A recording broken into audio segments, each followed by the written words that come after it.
ದೇವರನ್ನ ಕೇಳೋ ವಿಧಾನ ಹಾಗೆಯೇ ನಮಸ್ಕಾರ. ನೆಕ್ಸ್ಟ್ ಅಲ್ಲಿ ಬಂದುಬಿಟ್ಟು ಉಡಿ ತುಂಬೋ ಶಾಸ್ತ್ರ. So hi guides, welcome back to my YouTube channel. So ನೋಡಿ, ಇವತ್ತು ನಾವು ದೇವಸ್ಥಾನಕ್ಕೆ ಅಂತ ಏನೆಲ್ಲ ರೆಡಿ ಮಾಡ್ಕೊಂಡು ಇರೋದು, ಇದೆಲ್ಲ ಹೂಗಳ ಮಾಲೆ ಮತ್ತು ಹಣ್ಣು, ಅಭಿಷೇಕಕ್ಕೆ ಬೇಕಾಗಿರೋ ಐಟಮ್ಸು. ಇದು ಆರತಿ ಮತ್ತು ನಮಸ್ಕಾರಕ್ಕೆ ಹಾಕೋ ಐಟಮ್ಸು. ಇದು ನನಗೆ ಬಟ್ಟೆ, ಹೊಸ ಬಟ್ಟೆ ಜೊತೆಗೆ ಹಣ್ಣು, ಈ ಎಲ್ಲ ಐಟಮ್ಸ್ಗಳನ್ನು ತಗೊಂಡು ಇವಾಗ ನಾವು ದೇವರಿಗೆ ಹೋಗ್ತಾ ಇದ್ದೀವಿ. ಸೊ ನನ್ನ ಹಳೆ ಬಟ್ಟೆನಲ್ಲೇ ಕರ್ಕೊಂಡು ಹೋಗ್ತಾ ಇದ್ದಾರೆ. ಎಲ್ಲರೂ ಒಳ್ಳೆ ಬಟ್ಟೆ ಹಾಕ್ಕೊಂಡ್ಬಿಟ್ಟು ನನಗೆ ಮಾತ್ರ ಹಳೆ ಬಟ್ಟೆನಲ್ಲಿ ಕರ್ಕೊಂಡು ಹೋಗ್ತಾ ಇದ್ದಾರೆ. ಸೊ ಯಾಕೆ ಅಂತ ನೆಕ್ಸ್ಟಲ್ಲಿ ನಿಮಗೆ ಗೊತ್ತಾಗತ್ತೆ. ಸೊ ಈ ಸರಿ ಇಷ್ಟೆಲ್ಲ ದೇವರ ಪೂಜೆ ಯಾಕೆ ಮಾಡ್ತಾಯಿದ್ದೀವಿ ಅಂತ ಕೇಳ್ಬೋದು. ಸೊ ಹೌದು, ನಾವು ಅಂದ್ಕೊಂಡಿರುವಂಥ ಕೆಲವೊಂದು ಹರಕೆಗಳು ಈಡೇರಿರೋ ಕಾರಣ ನಾವು ಈ ಎಲ್ಲ ಹರಕೆಗಳನ್ನ ಮಾಡ್ತಾಯಿರೋದು.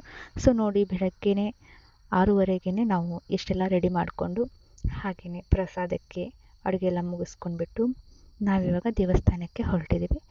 ಇದು ದೇವಸ್ಥಾನ ಊರಲ್ಲಿಲ್ಲ, ಊರಿಂದ ಆಚೆ ಇರೋದು. ಒಂದು 2 ಕಿಲೋಮೀಟರ್ ಊರಿಂದ ದೂರ ಇರುತ್ತೆ. ಸೊ ಹಾಗಾಗಿ ಇಲ್ಲಿ ಯಾವುದೇ ವೆಹಿಕಲ್ಸ್ ಕೂಡ ಬರೋದಿಲ್ಲ. ಸೊ ನೋಡಿ, ಹಳ್ಳ ಇದೆ, ನಮ್ಮೂರು ಹಳ್ಳ ಇದು.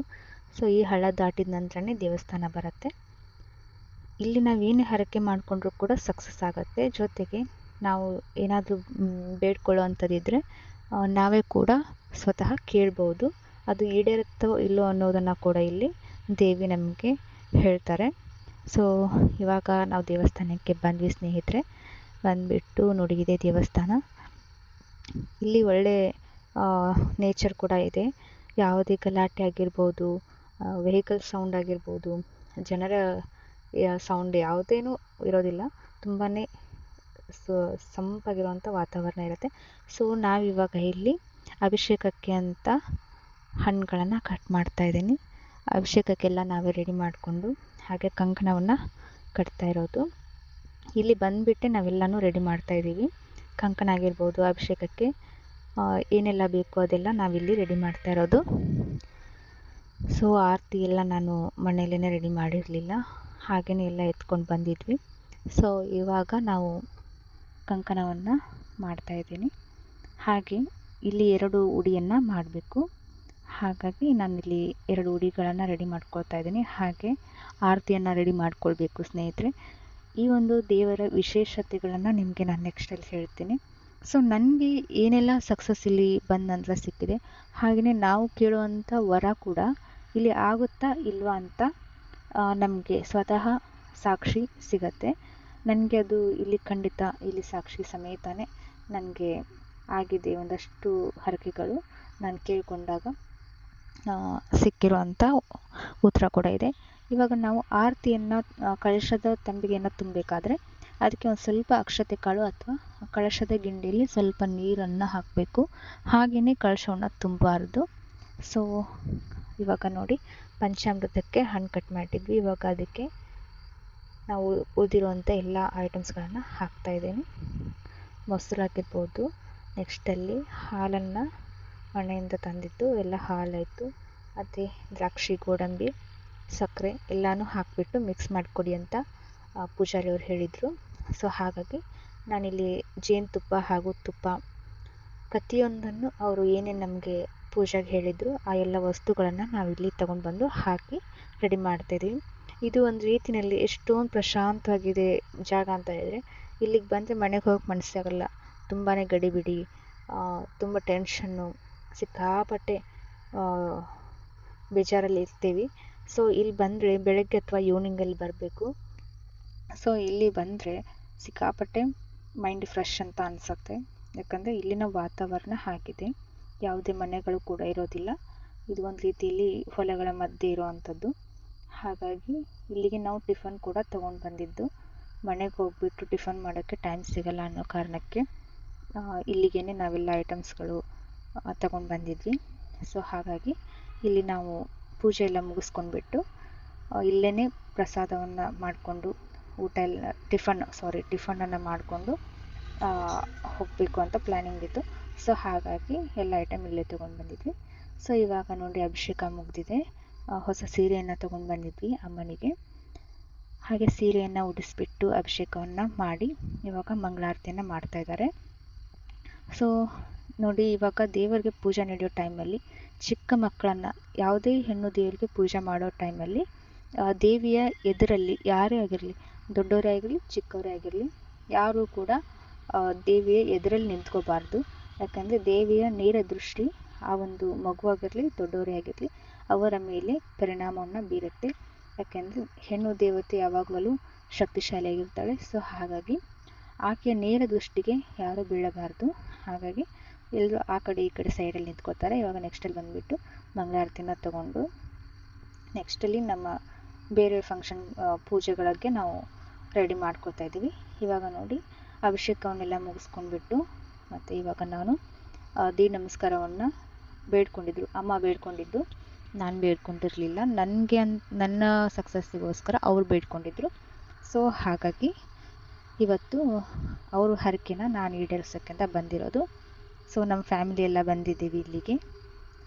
ನೋಡಿ, ಈ ಒಂದು ಪ್ಲೇಸ್ ನೋಡಿದರೆ ನಿಮಗೆ ಅನ್ನಿಸ್ತಾ ಇರ್ಬೋದು ಎಷ್ಟೊಂದು ಪ್ರಶಾಂತವಾಗಿದೆ. ಒಂದು ಎಷ್ಟು ಖುಷಿ ಅನಿಸುತ್ತೆ ಗೊತ್ತಾ ಸ್ನೇಹಿತರೆ, ಹೇಳೋಕ್ಕೆ ಆಗಲ್ಲ, ಅಷ್ಟೊಂದು ಚೆನ್ನಾಗಿದೆ. ಗುಡಿ ಚಿಕ್ಕದಿದೆ, ಚಿಕ್ಕ ಗುಡಿ ಅಲ್ವಾ ಅಂತ ಅನ್ನಿಸ್ಬೋದು. ಆದರೆ ಇಲ್ಲಿನ ಸುತ್ತಲಿನ ವಾತಾವರಣ, ಇಲ್ಲಿ ಸಿಗುವಂಥ ನೆಮ್ಮದಿ ತುಂಬಾ ಇದೆ. ನೋಡಿ, ಈ ಥರ ಬಿಂದಿಗೆನಲ್ಲಿ ನೀರನ್ನು ತಗೊಂಡು ಹೋಗ್ತಾ ಇರ್ತಾರೆ. ಸ್ವಲ್ಪ ಸ್ವಲ್ಪ ನೀರು ಹಾಕ್ತಾ ಹೋಗ್ತಾರೆ. ನಾವು ಇದ್ರ ಹಿಂದ್ಗಡೆನೇ ದೀಡ್ ನಮಸ್ಕಾರವನ್ನು ಹಾಕಬೇಕು. ನನ್ನ ಮಗ ನೋಡಿ ಪ್ರಸಾದ ಕೊಟ್ಟಿದ್ರು ಸ್ವಾಮಿಯವರು, ಅದನ್ನು ತಿಂದ್ಕೊಂಡು, ಅವನಿಗೆ ಬೆಳಗ್ಗೆ ಟಿಫನ್ನು ಏನೂ ಕೊಟ್ಟಿರಲಿಲ್ಲ.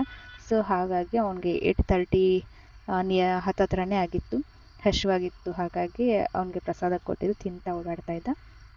ಸೊ ನಾವು ದೀಡ್ ನಮಸ್ಕಾರ ಹಾಕುವಾಗ ಪ್ರತಿ ದೀಡ್ ನಮಸ್ಕಾರ ಹಾಕೋರನ್ನು ನೋಡ್ತಾ ಇರ್ತೀನಿ.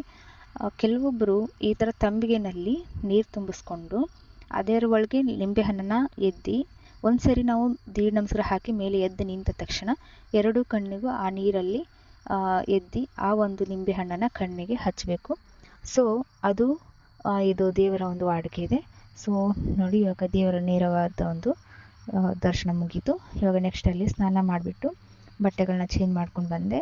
ಇವಾಗ ಇಲ್ಲಿ ನನಗೆ ಉಡಿ ಹಾಗೂ ಕಂಕಣವನ್ನು ಕಟ್ಟಿಬಿಟ್ಟು ಉಡಿಯನ್ನು ತುಂಬ್ತಾರೆ.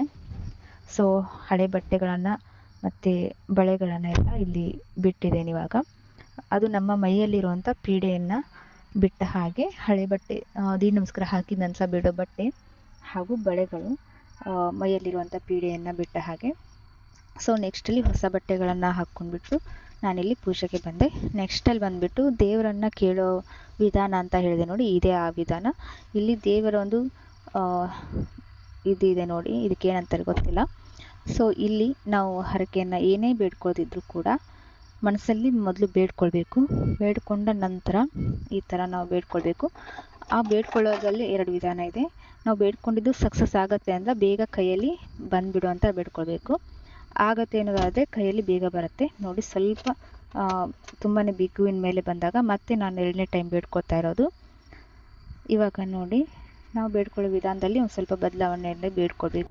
ನಾನು ಅಂದ್ಕೊಂಡಿರೋಂಥ ಹರಕೆ ಈಡೇರುತ್ತೆ ಅನ್ನೋದಾದರೆ ಬೇಗನೆ ಕೈಯಲ್ಲಿ ಬಂದುಬಿಡು. ಇಲ್ಲ, ನಾನು ಅಂದ್ಕೊಂಡಿರೋ ಕೆಲಸದಲ್ಲಿ ಅಡೆತಡೆಗಳು ತೊಂದರೆಗಳು ಬರುತ್ತೆ ಅನ್ನೋದಾದರೆ ಗದ್ದಿಗೆಯನ್ನು ಹಿಡಿ ಅಂತ ಬೇಡ್ಕೊಳ್ಬೇಕು. ಅಂದರೆ ಈ ಒಂದು ಕಲ್ಲಿಂದ ಎತ್ತಿ ನಾವು ಕೇಳಬೇಕಾದ್ರೆ ಈ ಕಲ್ಲು ಕೈಯಲ್ಲಿ ಬೇಗನೆ ಬಂದರೆ ನಾವು ಅಂದ್ಕೊಂಡಿರೋಂಥ ಹರಕೆ ಈಡೇರುತ್ತೆ. ಬಂದಿಲ್ಲ ಅಂತ ಅಂದರೆ ನಾವು ಅಂದ್ಕೊಂಡಿರೋಂಥ ಕೆಲಸ ಆಗೋದಿಲ್ಲ ಅಂತ ಅರ್ಥ.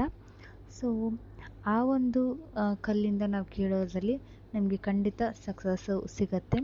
ಸೊ ನಾವು ಕೇಳ್ಕೊಳ್ಳೋದ್ರ ಮೇಲೆ ಡಿಪೆಂಡ್ ಆಗಿರುತ್ತೆ. ಸೊ ನೆಕ್ಸ್ಟಲ್ಲಿ ಬಂದುಬಿಟ್ಟು ನಾನು ಒಂದು ಹರಕೆಯನ್ನು ಕೂಡ ಮಾಡ್ಕೊಂಡಿದ್ವಿ. ಹಾಗಾಗಿ ಆ ಹರಕೆಯ ಫಲ ನಮಗೆ ಸಿಕ್ಕಿತ್ತು. ಹಾಗಾಗಿ ನಾವಿವತ್ತು ಹರಕೆಕಾಯನ್ನು ಬಿಚ್ಚುತ್ತಾ ಇರೋದು. ಈ ಹರಕೆಕಾಯಿ ನಮ್ಮ ಮದುವೆ ವಿಚಾರವಾಗಿರ್ಬೋದು, ನನಗೆ ಬಂದಿರೋ ಕೆಲವೊಂದು ಅಡೆತಡೆಗಳಿಗೋಸ್ಕರ ಅಂತ ಅಮ್ಮ ಈ ಹರಕೆಕಾಯನ್ನು ಇಲ್ಲಿ ಕಟ್ಟಿದ್ರು. ಸೊ ನಮ್ಮ ಎಲ್ಲ ಪ್ರಾಬ್ಲಮ್ಗಳು ಇವಾಗ ಸರಿ ಹೋಗಿದೆ. ಸೊ ಹಾಗಾಗಿ ನನ್ನ ಫ್ಯಾಮಿಲಿ ಸಮೇತ ನಾನು ಇಲ್ಲಿಗೆ ಬಂದುಬಿಟ್ಟು ಈ ಹರಕೆಕಾಯನ್ನು ಬಿಚ್ಚೋಕೆ ಅಂತ ಬಂದಿದ್ದು. ಸೊ ಹಾಗಾಗಿ ಅಭಿಷೇಕವನ್ನು ಮಾಡಿಸ್ಬಿಟ್ಟು ಹಾಗೆಯೇ ನನಗೆ ಖುಷಿಗೋಸ್ಕರ ದೀಡ್ ನಮಸ್ಕಾರವನ್ನು ಹಾಕಿ ದೇವರಿಗೆ ನಾನು ಈ ಎಲ್ಲ ಹರಕೆಗಳನ್ನು ಸಲ್ಲಿಸಿದೆ. ಸೊ ನೆಕ್ಸ್ಟಲ್ಲಿ ಬಂದುಬಿಟ್ಟು ಇವಾಗ ನಾವು ಟಿಫನ್ ಎಲ್ಲ ತಗೊಂಡು ಬಂದಿದ್ವಿ. ಹಾಗೆ ಇಲ್ಲಿ ಪ್ರಶಾಂತವಾಗಿರುವಂಥ ಜಾಗ ಇದೆ.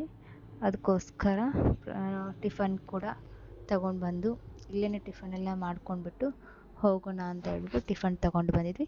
ಸೊ ವಿಡಿಯೋ ನೋಡಿದ್ರಲ್ಲ, ಪ್ಲೀಸ್ ಲೈಕ್ ಮಾಡಿ, ಕಮೆಂಟ್ ಮಾಡಿ, ಹಾಗೆ ಸಬ್ಸ್ಕ್ರೈಬ್ ಆಗಿ.